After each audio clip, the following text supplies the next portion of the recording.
আরে গোলটা কি দিতে পারবে? আরে আরে দেখতেছি তো গোল দিতে পারবে। আরে ধুর, গোলই হলো না। যাই আমি তাড়াতাড়ি আমার জার্সিটা পরে নি। এই তো জার্সিটা পরে নিলাম, এখন তাড়াতাড়ি ফুটবলটা নিয়ে যাই, মাকে দেখাতে লাগবে। আরে মা দেখো আমাকে জার্সি পরে কেমন লাগতেছে, অনেক ভালো।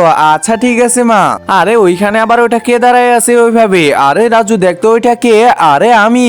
আরে আপু তুমি তুমি আবার রোনাল্ডো সাপোর্ট করো নাকি? হ্যাঁ হ্যাঁ, আমি তো পর্তুগালের সাপোর্ট করি। আচ্ছা আচ্ছা ঠিক আছে, আমি এখন কাপড়গুলো তাড়াতাড়ি ধুয়ে নেই।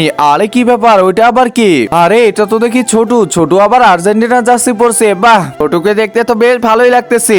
আরে দেখো দেখো ছোটু আবার কি করতেছে। ছোটু তো দেখি ফুটবল খেলতেছে। বাহ, বেশ ভালো লাগতেছে। তো চলো আমরা এখন সবাই মিলে ফুটবল খেলি তাড়াতাড়ি করে। আরে রাজু আমাকে দে বলটা, আমাকে দে, তাড়াতাড়ি দে। এই তো কিক মেরে দিলাম। আরে কি ব্যাপার, দাদিকে লাগলো?